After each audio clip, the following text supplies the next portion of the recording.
It's good to see everybody for our October live stream. We're doing it a little later than we usually do, but we're always happy to see you, and we're always happy to have the show going.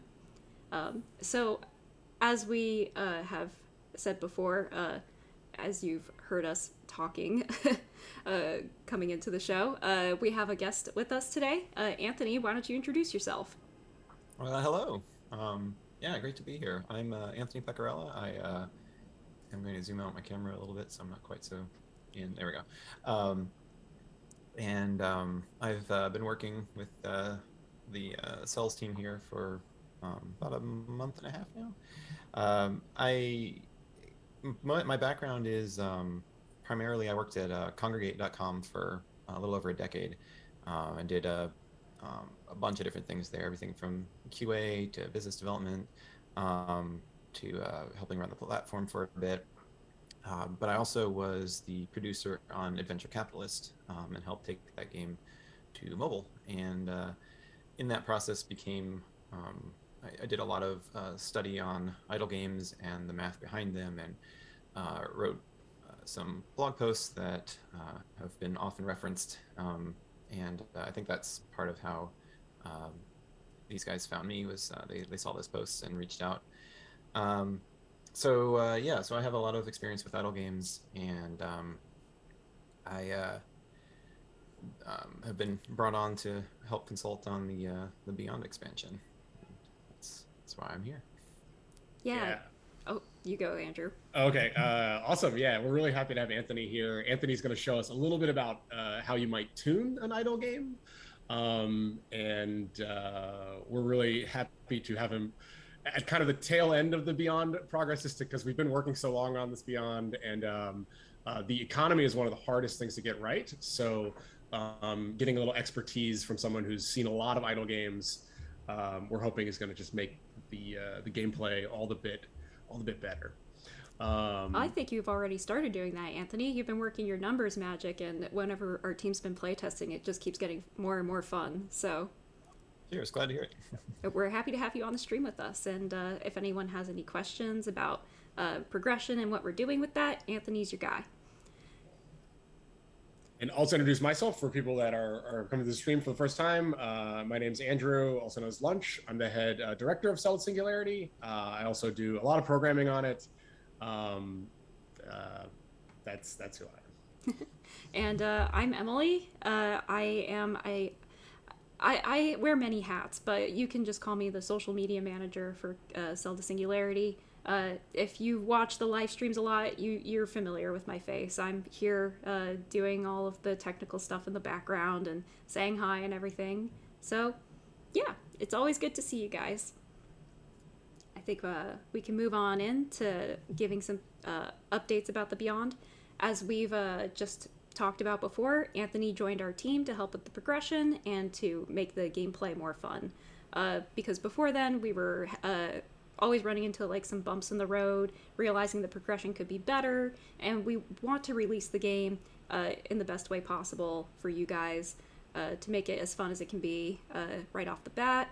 And even still, we'll probably be doing some tweaking afterwards because that's just how it is. But uh, yeah, it still needs to be a fun and polished game, and we want to share with you some of the processes that Anthony goes through to make that happen. Cool. Um, yeah. So should we jump to some? I could jump I right guess. into the graphs if you would like. Yeah, I think, well, so one of the biggest changes that we did that I think is worth talking about um, is that originally when you did a universe reset, the so if you got Earth up to like rank 4, when you did a universe reset, it would keep it at rank 4, and this would keep your multiplier really high, and Earth would be generating tons of stardust right from the very beginning of the universe. And this was, it did create a sense of when you did a reset being really fast, being able to get back to where you started almost instantly. But it also meant that it sort of got rid of all of the early progression. And part of the fun of an idle game is when you reset, you get to experience what took a long time before, but to be able to go through it a lot faster. So it's kind of like in a role playing game where maybe you're in an open world and you went somewhere and you got your butt kicked, and then you go away, you level up, and then you come back, and then you can just destroy them, right? So that feeling of getting stronger, in order to really feel that, you have to be able to go through that same progression, but be able to do it a lot quicker. And so what we ended up doing was, instead of keeping the higher ranks with multipliers, we're actually still resetting you back to level 1, rank 1 on each of the generators, each of the celestial bodies. But because you've been upgrading your cards and traits throughout, and getting other benefits, you're able to get through that early part really, really quickly. But it feels a little more fun because you're getting to also do all of the rank ups and feel yourself accelerating throughout. And so that was one of the first changes that we got in there. And once we did that, that started to sort of inform some of the additional decisions from there. For instance, a related one was that a universe reset, unlike some idle games where you have like a prestige currency, so when you do a reset, you get all of this extra currency and you can spend it, or you get some kind of benefit. So the actual reset itself is a really powerful way to speed yourself up. In the current version, that's not built in, that secondary reset. And so what we did is really just crank up the rewards at the end of a universe. So when you do your universe reset, you get a bunch of dark matter, you get a bunch of cards, and as soon as you start over, now you can upgrade some new cards that you didn't have before, and you still get that kind of big reward for doing a reset, in addition to being able to find new content. So those were two of the kind of big changes that we made early on that are very easy to notice. Should we look for questions on that, or should I jump ahead to something else? You can go Yes. ahead and just we can follow along with the graphs that you have. We'll get some questions along the way, and if there's Yes. one that's really good, we can bring it up then. But there's also a Q&A session that if there are questions we don't get to now, you guys, our viewers, you can hang on to those questions until the end. So players who have been in the beta for a while, you may have, like Anthony was just explaining, you may have noticed your planet generator ranks reset after the new rank, and that is like what that allows us to do. It adds a lot of flavor to the beginning of the new round, and hopefully it makes it a lot more fun to like grind up the progression. And that was a big change internally we're kind of debating over, so we're excited to have that in the game for you to try. So sorry, someone asked why did the 100 buy option leave? We did just remove that from the beta. I am curious, does anyone actually use the 100 times buy as a way to buy? If you do, just let us know. Maybe we'll keep it in. Sorry to get off topic. I think I take the blame for that one. I was the one that said we suggested we get rid of it. It's just in generally when you get to the point that you're buying 100 at a time, like the buy rank, it will get you there and keep you at. I mean, if you're wanting to buy hundreds, you're probably wanting to be very even, and the buy rank lets you do that as well.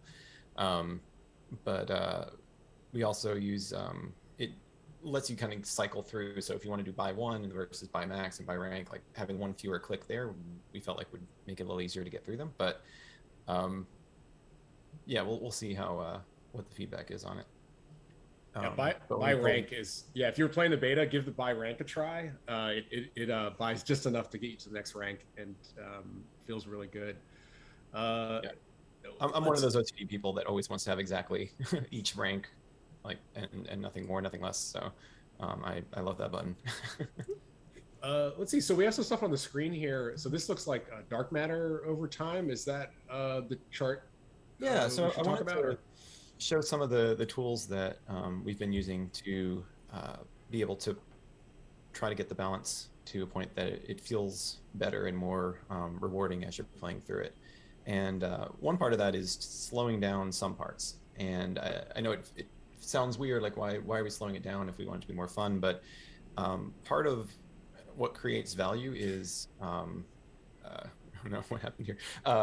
What creates value is limits, right? And so if you experience something that's limiting early on and then you get over that, that is a lot more fun than just having no limits from the start. And so we're trying to find a pacing so that you for example, have to do things manually for a couple of minutes, and then everything becomes automatic, and you're able to go through that faster. And so we're trying to find the right way to pace that out across all of the content we have, so it doesn't go through too quickly, but it still stays fun. And so we've built a number of tools to try to understand what a progression looks like. And so the images here are looking at the sources of, in this case, dark matter and common cards, and comparing where those are coming from. For this, this is a player who isn't spending money but is watching some ads. We have a few different player models to try to understand how different players experience it. And so looking at the dark matter, in this case, everything, only the bottom four in the legend are showing up in this chart. The top ones are all purchases. So universe rank ups early on are the majority of your dark matter, but over time, you can see that watching ads as well as the missions within start ending up being about a quarter each. And so this lets us, originally when we started it, I think it was the celestial body rank ups were actually dominating. It was like 60% of all of the dark matter. So we were able to put this picture together and say, oh wow, that seems like that's a little too heavy there, and we're able to start tweaking it. And similarly, we did that with common cards and some others to just try to visualize what a progression kind of is likely to look like, and then to try to make sure that that feels a little more balanced and that it rewards the kind of the fun moments in the game. This gets back a little bit to the universe rank ups. In the first version of this, universe rank ups were a tiny little sliver, and it was like you didn't really get a big thing for resetting the universe. And then this showed us like, okay, we should widen that up a bit so that those are a lot more rewarding. Yeah, one of our goals was to make the universe rank up feel really substantial, both on the economy side, so getting a lot of prizes and rewards from finishing a universe, but then also from the narrative side. So when you try the latest version of the beta, which is coming out tonight, you'll notice that we've added more specific cutscenes that kind of tell the story too. So making sure that moment of finishing a universe feels like you've completed a mission, and also feels like, okay, I got a lot of new stuff from that. Yeah, I feel like with all this progression that work that you guys have been doing, I'm definitely noticing a difference from compared to when we first started. So I think it's really working, and I'm excited to see it in its final polished form. I also have here pulled up a max rank based on cards sheet that you have. It looks different from the other one that you showed us, and honestly, I would love to know why that is. Right. So this one is, these are based on economic models. I love spreadsheets. I use them probably more than necessary, but this is a model that was put together that looks at odds of getting different cards from different types of drops and how many drops you're likely to get while you're playing. And here it calculates, based on how many drops, what rank should you be able to get a card up to based on your collection. So in this case, the top of this is universes. And so, like, for example, in Universe 6, that top card, the one that speeds up Soul, on average, players should have enough cards by then to be able to rank it up to level 5. The different colors here, where we were trying to understand, all right, when is dark matter, which is the other thing you need to rank up a card, the limiting factor. And so where it's gray is where you might have not enough dark matter to be able to hit that top rank, where green you probably do. And so we're able to adjust the priorities and the amounts here so that players are not necessarily, like, if it's all green, then dark matter kind of becomes useless. Like, there's no choice to be made, there's no important decisions, and again, without any sort of limits, you lose some of the fun as a player. So we wanted this to have a nice mix of, you can easily afford some things, but you have to choose how you want to spend some of your other dark matter. But that's what this picture and all of this is a giant spreadsheet that we're just pulling a couple of shots out of. But that's what this one is trying to understand, is what is that distribution of cards, where are you limited by the number of cards you have, where are you limited by the amount of dark matter you have, and then we can start tweaking and adjusting levers to get that to look how we want it to. What is the green part? So the green here is where you would be able to hit your top theoretical max with enough dark matter. So early on, you should have plenty of dark matter to be able to level everything up, and then as you get farther in, you may be favoring you're not going to have unlimited dark matter, and so it starts favoring the higher level cards that are probably a little more effective. But every player is going to approach this in different ways, and some will get lucky and get lots of dark matter, and um, but this just sort of shows where the limits are based on cards, which is where there's a green, and then the grays are where the limits are based on dark matter. Very cool. I know, for me, I think one of the most fun parts about the game is figuring out which card to buy based on the amount of dark matter you have. I know we did decrease the amount that you can get compared to past the beta builds that we've done. So it adds a fun layer of strategy to be like, all right, I have this much dark matter. I only have 100, but I can spend 50 on these two cards, or I can put it all into this one card. Um, it gets you thinking a little bit harder, and you become more familiar with the cards that way, and that's what makes it fun. Yeah, and I think we also kind of turned up the power of especially the rare and common cards a bit too. So you don't get as many of them, but they're stronger, and so each time you're able to get one, you really kind of feel the difference. Um, I see someone just said that Soul is the weakest, and that reminds me. So um, when the ranks were maintained across universe resets, Soul really wouldn't help you at all. There was no point really in upgrading Soul's cards because you would just instantly be past it and it wouldn't be contributing anything. Now that we're getting the rank resets on each universe reset, you actually do care how fast Soul is because that affects your first like 2 minutes of your reset. Once you get, even when you're farther along, it still takes a minute or two to get through all that early stuff. But if you've upgraded Soul and Mercury a few times, you're able to get through that really fast. And so it actually makes all of the cards a lot more relevant across the whole spread, so that you can decide, do you want to have a little more spent on those early ones so you can just blitz through the beginning, or do you want to save up for some of the later upgrades? So again, gets that to one of the things that I try to keep in mind whenever I'm working on a game design is, can players make an interesting decision? And that's what we're trying to put here is, give you the resources to make some decisions and allow you to pick your strategy and figure out how you want to approach the problem. For sure. I'm going to be pulling up another spreadsheet here.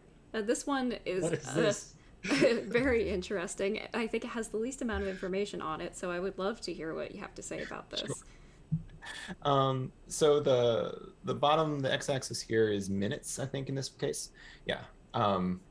And this is looking at what percentage of the income from the celestial bodies is being generated. So at the very beginning is Soul. It looks like it put the colors in the backwards order at the top. So the bottom darker blue is Soul. And so at the very beginning, you only have Soul unlocked. And so 100% of all of your income is coming from Soul. Then you unlock Mercury. It looks about like a minute into it. And it starts generating a lot of the income. Then you get Venus and then Earth.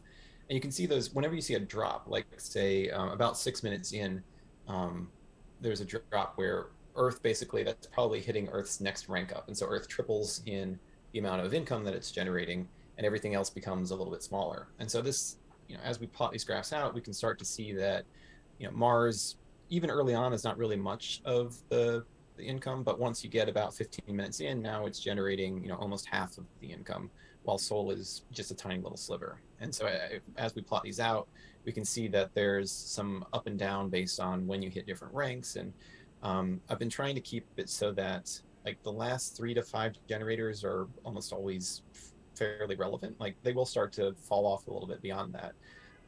But by having that group relevant, and then you'll get some up and down as to which one's the strongest, it again gives you that decision point of, which one do I rank up? And it's not always to your advantage to rank up the very top one. Sometimes waiting a little bit longer and doing the second to most recent is actually a better option. So this lets me kind of visualize that. And if I see that one of these is just dominating everything, then I probably have a problem in there that I need to look at. Very interesting. So the parts where it spikes and then plateaus for a bit and then drops back down, is that when you progress or when you level up into the next stage in the simulation? Yep. So, like that middle section from 10 to 15 minutes there, you see a bunch of little steps, and this is all being run in a simulation. This is not real data. This is the spreadsheet going through 1 second at a time and saying, all right, what's the best decision for a player at this point? And so, in that middle section, it's buying individual celestial body upgrades, and every time it buys one is where you see a little change in what's producing how much.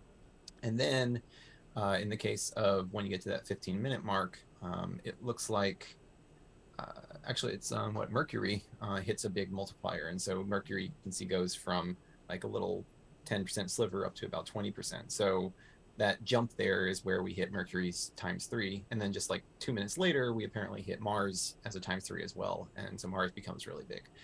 So each of those steps is where you fully rank up a celestial body, and the time in between are where you are just buying individual ones. And the this algorithm is not optimal. So a real player probably would not be buying all of those individual ones one at a time, and instead save up and be able to get to that that Mercury upgrade a little faster. So it's definitely not an optimal algorithm, but it helps us get a sense of what the progression looks like and where different strengths and weaknesses are within the different celestial bodies. Very cool.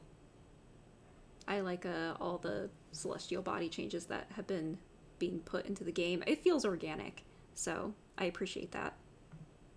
It was great to come in. I mean, there's such a strong foundation here. Like, you guys have done a really fantastic job with this game, and it looks fantastic too. I love the look of it. So it was a lot of fun for me to be able to just come in and just twiddle around with some numbers and but have that basis to work from. You're like tuning it, yeah. It's because we're not really adding new features at this point. We're just like all the mechanics, the type of things are there, but you're kind of tweaking these numbers and you're analyzing it to see what the behavior is. Right, exactly. Yeah, I don't. The last thing I want to do is come in and then delay the game significantly because I'm saying we need to make all these changes, and that's not at all what it is. We're trying to make very few significant changes to the code, and instead find ways to adjust things to try to have a sort of a better feel to them. But yeah, it's much more just sort of back end numbers than coming in and making big feature changes. And let's see. So this is another chart. So what's going on in this graph? So this is one of the team members played through the first 12 missions, and the y-axis here, which is it's not labeled, but it's like the number of hours I think that it took her to get through each of the missions. So at the bottom it says 1.1, 1.4, 1.7. That's the first mission, the fourth mission, the seventh mission in the first universe. So each of the universes is represented by the first number, and then the second number. There's a lot of them, so you're only seeing like every third one, but is how long it took to complete that mission within that universe. And ideally we see this, it should be getting a little bit longer with each universe, and ideally a fairly straight line, roughly from the beginning of the universe to the end of the universe. It'll take a little bit longer to complete each mission throughout the universe.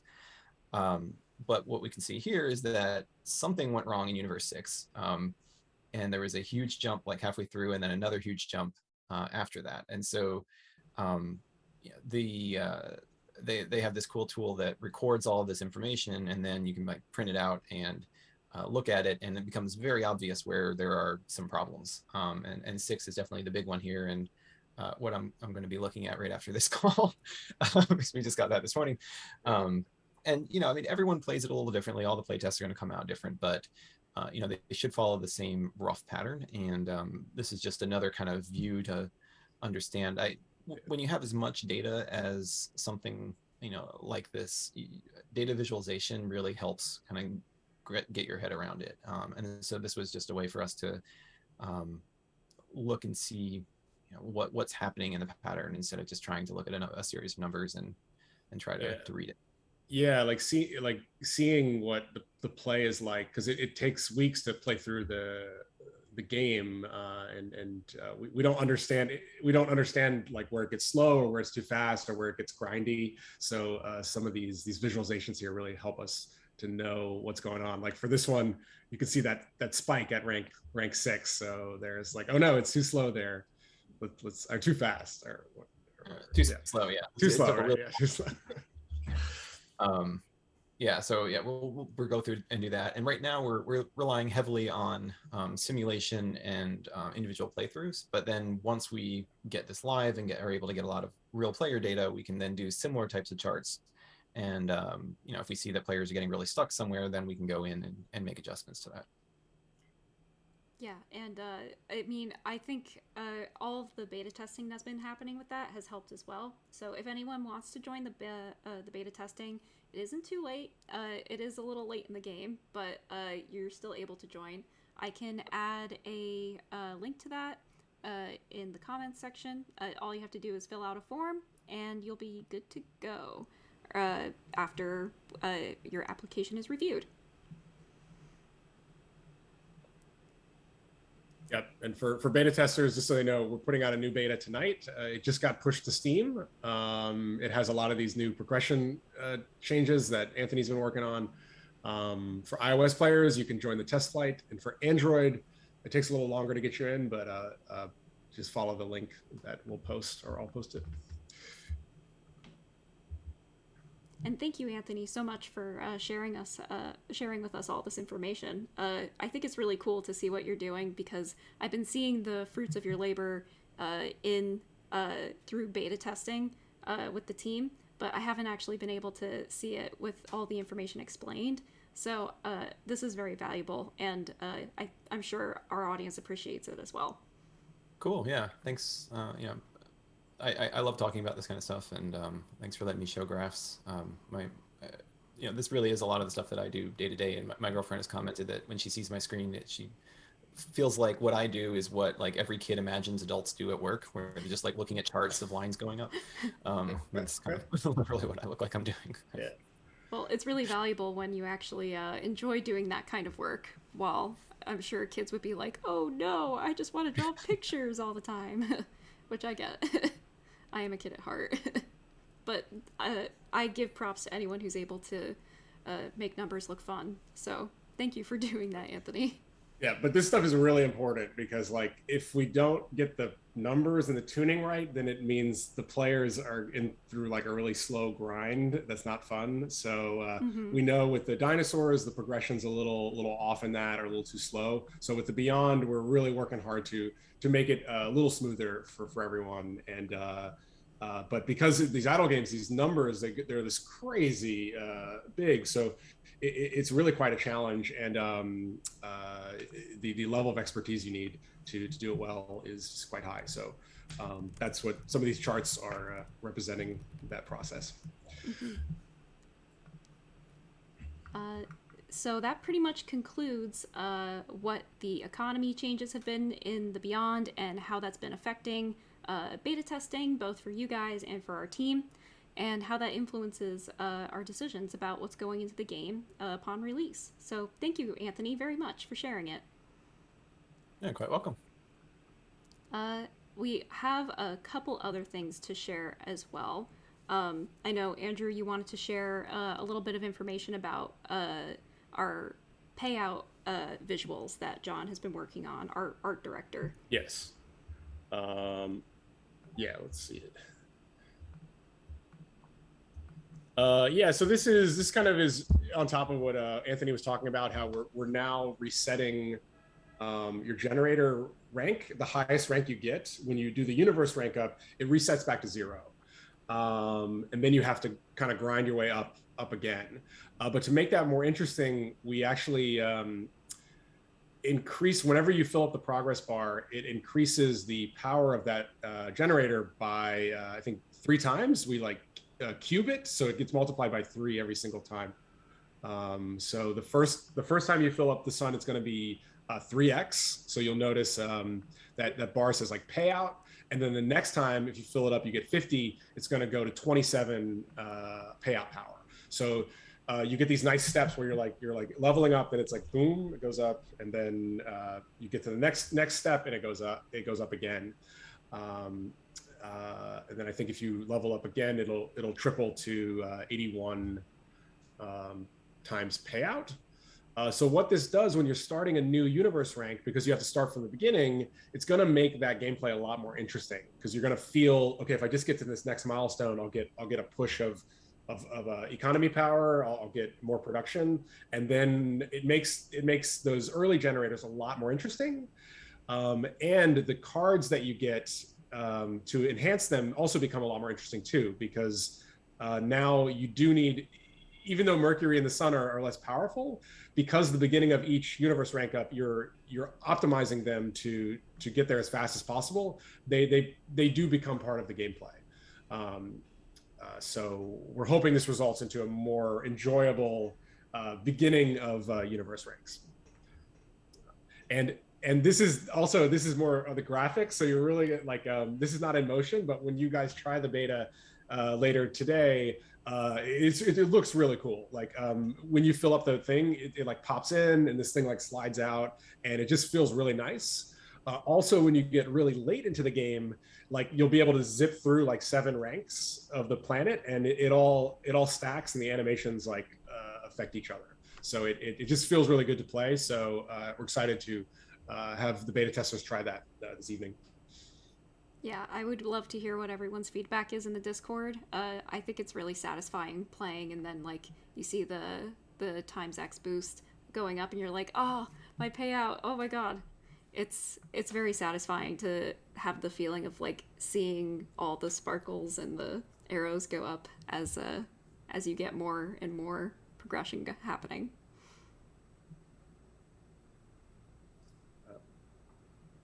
And Andrew, you said that build is coming out tonight, or is it? Yeah. So for Steam players, so we unfortunately did have to reset people's beta testers' progress again. I know we keep doing that, but this may or may not be like almost the last time we reset beta testers' progress. But this has a lot of new progression changes that Anthony has been doing, and we wanted to retest some of those early ranks. But that's coming out. Well, it's available on Steam right now. So if you open up Steam, you'll get the update, and then iOS, Android beta testers will get that this evening, because I have to make the Android build tonight. Very cool. Oh, congratulations! Someone got to level 17 this morning. Well, oh no, okay. Well, it's a good time to reset. Thank you everyone for playing all the way through. And then I know we had the news in there where it would say when we reset, and we kept missing the dates when we were resetting. But we really appreciate everyone doing the playtesting. We're getting very close. Thank you for all of your hard work. Oh, sorry, Anthony. Oh no, it's extremely helpful and much appreciated to have the you testers out there and going through stuff. We saw some people, it looked like they were getting through all 17 universes in like a day or two, and I'm really curious if anyone knows how that happened, because that should not be possible. Magsy, or I'm not sure if anyone else has thoughts about that, but yeah, it should definitely be taking a little bit longer. It's meant to be played over the course of a month or so, depending on how often you check in with it. Yes. So, I mean, with all the progression changes in mind, we do appreciate everyone being understanding while beta testing and having your progression constantly reset. We appreciate all of your progress sacrifice, so thank you, everybody. Again, we only do it if it's absolutely necessary for testing purposes, and that's been the case more recently as the polishing progresses. And speaking of satisfying gameplay, I thought it'd be fun to show everyone just how much progress we've been making on the Beyond, and how much work our developers has been putting into the game. And sometimes it's easiest to show that through visuals. And so I thought, hey, why don't we take a minute and appreciate how much change we've made? And what better way to do that than a before and after sequence of all of the stuff that we've done. In the early stages, I know we just needed to block it all out and concept what was happening. So the visuals weren't as polished as we wanted them to be at launch, but they've come a long way since then. And the first one here that we have is our loot box system. I know a lot of these features that we're going to be sharing with you were ideas and concepts that our developer Ryan came up with. He'll be on this live stream one day. I swear it. I'll get him on this live stream one day. But he always has like big ideas and likes to share them with the team. And this was his first mock-up of how the loot box system would work. If anyone remembers when we shared it on social, and we were really excited about it. It's come. Yeah, Ryan was super excited about getting the star data in there. So he wanted to make sure the stars were the correct color based on if they were like red or yellow. But he's more of a programmer, not like an artist programmer, although he does enjoy doing the art. So this was his prototype of the star animation. And this is what it looks like now, after our team has worked really hard on polishing it up for you, the players, so that you can enjoy it in all its visual glory. And the fun part about this sequence is that there's actually a really satisfying tapping mechanic in order to get to this star that you see here. But we're not going to share that with you just yet. I mean, I'm sure some of the beta testers know about it already, but for anyone who isn't a part of beta testing, who doesn't want to be spoiled, we want to keep that a secret for you guys and enjoy it when the Beyond launches. Next up, we have the Constellations, which also in the same vein of Ryan's work. He set up a really cool constellation system when we were first entering heavy development.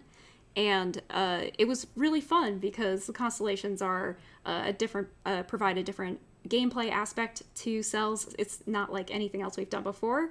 It felt fresh, and it was cool to explore collecting star pieces so that you could create your own constellations in the game. And does anyone want to see what it looks like now? Although I'm sure a lot of you already know.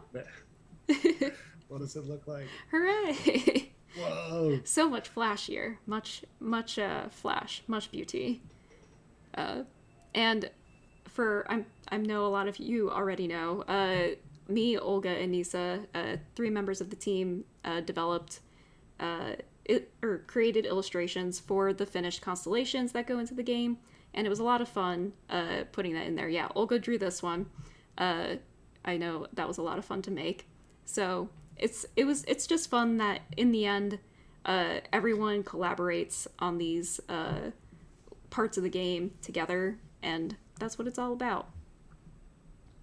Yeah, the constellations are great. We I think we've tweaked the tuning on those also. I believe we're giving a few more of the star bits when you do a rank up. So as you play through the 17 ranks, you should be able to unlock a few more constellations. You won't be able to unlock all the constellations with the 17 ranks. However, you'll be able to get a few more. And the next couple ones that we have to share take place in the garden space. Currently, before our most recent build, we've been developing the Heliosphere and how that looks. And I know that's hard to illustrate because it's not really something that can be visually interpreted in a clear way. So you didn't include the reference picture, did you? I'm curious. No. Oh no, I didn't. I'm sorry. Okay. So the Heliosphere is like it's this place in space where the solar winds from our sun hit the interstellar winds that are outer space, and it's kind of just like these two winds are like almost like solar fluids like hitting each other, and that's what we wanted to represent by the Heliosphere. But normally in solar system models, they won't show the Heliosphere because it's not a planet. It's not like a moon or comet. It's just this kind of force field that is really invisible. But it's quite a cool concept, and we wanted to add it to the Beyond expansion. So coming up with a way to visualize it was a little challenging. So the first thing we did was just this kind of like egg-shaped like ball with this like flame effect on it. So that was in there for a number of weeks, but we recently updated it and it looks a little bit better. So let's take a look at what it looks like now. I think it looks cool. I mean, I'm kicking myself for not including the reference photo because I had some last minute graphics to put in, and that's the one that slipped through my fingers. Yeah. But so Yes, it is visually stunning. So this is the update. So it doesn't look like an egg. Someone emailed us and said it looked like the other one looked like a fart cloud. So we were like, oh no. But this one looks a lot better.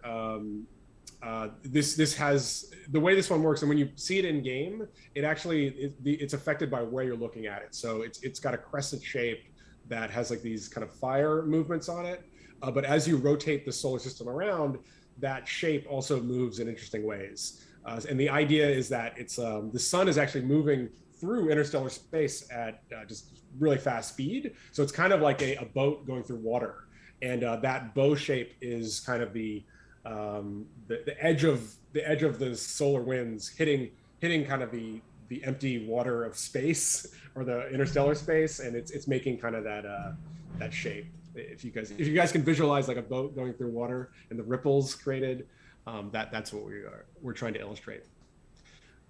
Yeah, I think it's a very big improvement. It looks great. And we're really excited that we have the Heliosphere, because I haven't seen, like, we look at a lot of other solar system viewers, like NASA has a great one. There's another one like Solar Scope, but none of those have the Heliosphere. So we're excited that when you all play the Beyond for Cell Singularity, you will get to experience the Heliosphere in the game. And not just the Heliosphere. There's also the Oort cloud, which I'm sure many of you are familiar with after beta testing with us for so long. I know, I think, was it Olga who's been working on it? I think so. I see Olga lurking in the chat. Olga has worked really hard on fleshing it out and making it look a little less fuzzy, because for a long time it did kind of look like one of those little like dandelions that was all puffed up that you blow on and then they like go everywhere. But since then it's been much improved, and it looks more like the actual Oort cloud. Yeah, so this is actually like a hypothetical space thing called the Oort cloud, and what they think that really far out into space, this is almost that circle, the edge of the sphere would be 1 light year into space, so this is really far out. But they think that maybe there's a cloud of like icy comets and icy rocks that are just kind of out there. And this reference photo is kind of what they think the distribution of it is. So at the center is where our sun is, and things like the Kuiper belt and like close to the center. But then as you go out, it kind of goes out like parallel to the center there, and then it creates kind of a ball of where these icy comets might be. So this is what we were trying to create. So if you go back to our version, here it's kind of made of 2 pieces. So in the game, there's 2 unlocks that you reach. There's the inner Oort cloud, which we call the Hills cloud in our game. I think Hills was one scientist that did some research on this. So you'll unlock first the Hills cloud, which is that inner ring. And then later in that rank, you'll unlock the Oort cloud, which is the bigger ball. And again, this is like a light year away from the sun. So it's really nice because you're in the Beyond, you can zoom out like literally like light years away from where the sun is to see that. And also in this picture, in the corner, you see a little yellow circle. That's actually Alpha Centauri on the side there. And Alpha Centauri is about, that star system is 4 light years away. So it's crazy to think like the Oort cloud is like a 1 light year away, but then the nearest star is only 3 more light years from that. So these comets that are floating around the sun, they're even though it's a light year away, they still are kind of affected by the gravity of our sun. So this was also a challenge to visualize. So we're excited where it is. If you go back to the reference photo, Emily. Okay, so wait, that's not a reference. That's the reference photo. This is the one that's in the game. I haven't zoomed out to see the Oort cloud in a while. Oh man, I'm sorry. I messed up the information. The one, yeah, because the cool thing about the reference one is it has that like it looks like it gets thicker as it goes out, and like and this is like the distribution of where the comets might be. So we're in newer versions, we're going to try to get it even closer to this, but we have to create a special 3D model that's in the exact shape of that volume. But it's such a spooky shape. It looks like a ghost or like a phantom. I got really excited when I saw this photo because it was a before and after sequence. I was like, whoa, it's updated. My bad, everybody. I apologize. Communication is key. Oh yeah, and But Olga just mentioned that potentially in the future, so each sun has its own Oort cloud extending maybe like a light year away from it. Alpha Centauri is our closest star system. They also potentially have an Oort cloud around them. So those two Oort clouds actually will probably touch or interact with each other in the future, which then could cause comets flying around and maybe hitting us or something. It is a really cool concept. I like the Oort cloud a lot. I hadn't even heard about it until we started developing for the Beyond.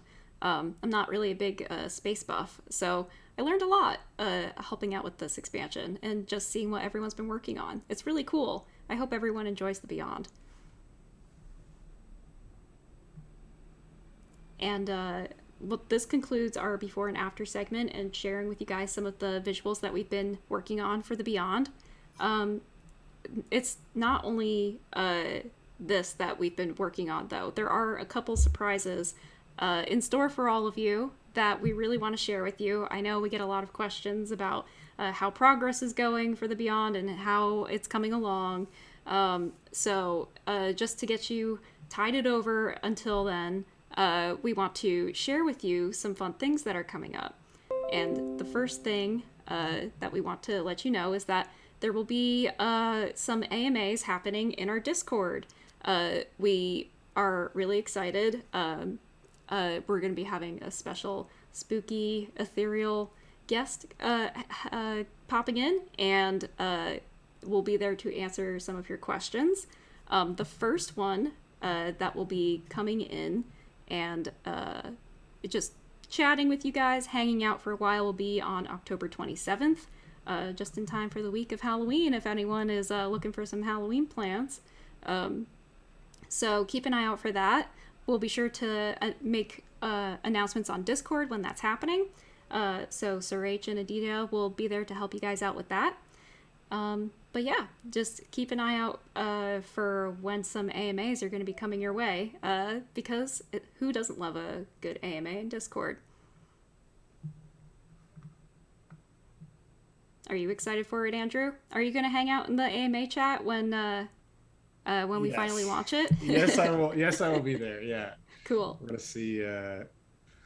If some of you remember when we launched the Mesozoic Valley, we had a rock that was there. So this might be similar to that, if anyone remembers that. But it may not be. It may not be a rock visiting us. It may be something else. Yeah, I have no idea what this could be. So I guess we'll find out. And also, something will be happening on our social channel in the coming days. So all those times where we've told you guys, keep an eye out on our social pages whenever something is happening, it's happening soon. So this is just to give you guys a heads up so you can get the leg up above everyone who doesn't watch our live streams. Keep an eye out on our social channels, and you will be rewarded. So we hope you guys are looking forward to these things. We don't want to give away too many details, again, for spoilers' sake.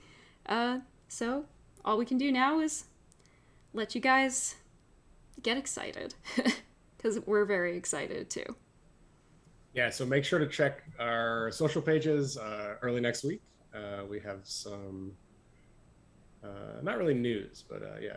And yeah, just look at our social media next. Some fun stuff is headed your way. We're getting yeah, we're not.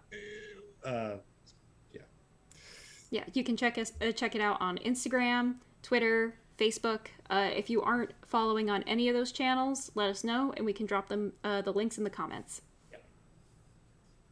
Yeah. But even still, you guys have been really patient with us while we've been developing for the Beyond, and we really appreciate it. We always see our Discord community be relatively active, and whenever they drop some fan art in there, it really helps motivate us to keep developing for it. So And what about VK? Oh, well, we can add it to VK as well. Does anyone here follow us on VK? I would be curious to hear that. We have some fan art that we want to share with you from our Discord, because I know a lot of people are excited about the Beyond, and so they've made some really cute planet art. You might recognize a couple of them from our social channels that we've already posted. This one is a depiction of Sedna by Luskow, I think. I apologize if I pronounce anyone's usernames incorrectly. But I always like to give some planet representation to lesser known ones. So I thought this one of Sedna was really sweet. And yeah, it's always nice to just see planets that people don't hear of every day get some love and fan art. Yeah, Sedna is one of the later ranks. It's before the Oort cloud, but it's red, I believe. Mm-hmm. And Sedna is named after a Hawaiian goddess, I think, or it's one of the islands. I'm not 100% sure. Yeah. But I'm sure you can find out in Cell to Singularity. And this one was by Mercury in Discord. I think they did 2 different versions of this. But it's a very colorful cast of all the dwarf planets in here. I really like the one that's chasing after their sunglasses. They just look so frazzled and cute. This one's great. Who made this one? Is this Bob? Mercury. Oh, Mercury made it. Yeah, this one's crazy. This was all the dwarf planets. And you can see one is shaped like an egg. That's Humea in there. So this one's great. I love how they're all, like, they all have eyes, so they're all alive. They're all very sweet. And Pluto's in there, even though Pluto doesn't want to be there, because Pluto used to be a planet, and it really stinks to get demoted. It's so sad. This one is by Popbow, previously known as Bob Opter. I mean, all the art they make is super cute, and I always appreciate seeing their interpretation of different characters in the game. We don't have any like planet characters, but it's always nice to just see some love being thrown at the Beyond. And Bob Opter Popbow is always creating some really cool art that we love to share. Yeah, excellent work. I love the detail on the planets there. They are quite the artist. And then the last one that we have here is by Sealster. And this was drawn after one of the drawings, or no, there was, I believe, a photo from NASA that they included as their reference photo. And I mean, I just think it's a really nice photo of Earth where you can see it from the perspective of the moon. It's always really cool to see Earth from far away and to just remember how small our planet is. What's eclipsing the Earth? Is that the moon, or? No, I think it's the moon's shadow. Okay. Mm-hmm. It's just very big. Also be just, I mean, the way we see the moon like that, if the sun is on the far side of the Earth just lighting up, like that's the dark side of the Earth and the light side of the Earth. Mm-hmm. You can find out by looking at the reference photo in our Discord in the Cells Art channel. If no one's a part of our Discord, join it. I can add a link to that too if anyone asks. I really want to get the Moonanites achievement. This is show Aqua Teen Hunger Force and these characters that live on the moon, the Moonanites. So we don't have secret achievements yet, but I'm gonna try to get one of those in. All right, what's next? What do we got? Well, that concludes pretty much everything that we have to share with you about the Beyond. But before people go, we have the code and the QA session. So, are people ready for the code? It's a relatively easy one this time, but I think it's very fitting considering everything that we've been working on. So, if anyone has any guesses, put them in the chat. What could the code be? Yeah, I mean, I always like to see people's guesses. Yes, you will get the code, guys. Does anyone have any guesses? I like to have some fun with it first, because sometimes people get it right. And if that's the case, it'd be fun. The code is redacted? The code is redacted. Beyond is a good one. Is that a Spam Ton reference? Yeah, what could the code be? It's space. It's space related. Excel is a good guess. I did have the Unity code when Olga joined us. All right, I think everyone is ready for the code now. So here it is. It's Galaxy, GALAXY, all caps. You know the drill. For people who are Android and Steam, there's a redeem code option in your menu. And unfortunately for iOS players, there isn't really an easy way to get the code. But if you do have access to Steam, you can download the game there and use our cloud transfer system to be able to redeem it through Steam and then bring it back to your phone. So yeah, for anyone who comes in a little late, we'll show this again at the end of the show. But for now, I think it's about time that we roll into our Q&A section. So if anyone has any questions that they asked earlier that they didn't get answered, now's your time to bring it up again. And we'll do what we can to answer the questions that we can. We are running a little over time. We usually end around 2 o'clock, and it's 2 o'clock now. So I think we'll have enough time to answer a few questions, and then we can, when it's time for us to end, we'll let you know, and then we'll take a couple more questions, and then that will be it for the show. So thanks everyone for joining us, and we always love hearing your questions.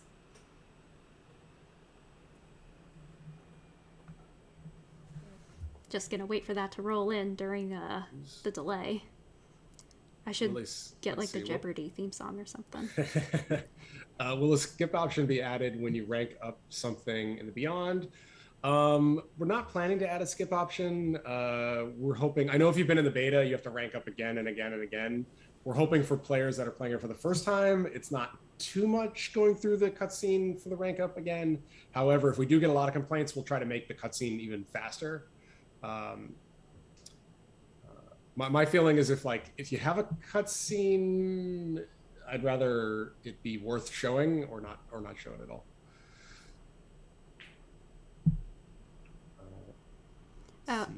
I know we get a lot of questions asking about the Beyond release date. I just want to say that currently we do not have a firm release date, just a general area. But we do hope that these surprises that we'll be providing for you guys will tide you over until the release. So I know it's not the answer that you want, but that's what we can provide for now. But I do see a couple of questions around the 10 dark matter for first rank up on a card. So that's a fair one.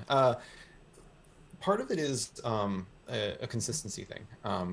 When you're, especially, I mean, you all have been playing this, and so you're familiar with how it works, but when you're first showing a feature to someone, the first time they upgrade it, there was no cost. And so it looked like all you need to do is to get however many copies of the card, and then you would immediately upgrade it. And then when you get to the second one, suddenly there's a cost for it. And that's can be a little disruptive, almost like you thought you knew how it worked, and now it's working differently. And so we put that in there in part just to have that level of consistency. The cost is very small, and over the course of it, it's not going to be a significant amount, and we can adjust the amount up a little bit, but it does provide a it keeps the UI looking the same. It sets the expectation for how things will progress as you get throughout the game. But yeah, that's why it was. Let's see, someone at Ship to Shift asked, if you could name a secret achievement, what would it be and how would you achieve it? Okay, so I think they want to know do we have any achievement ideas for the Beyond? That's a good question. I think I might have to come back to that one because I really need to think about it. Have to use all my creative juices. I mean, it wouldn't be a secret anymore. True. That's very true.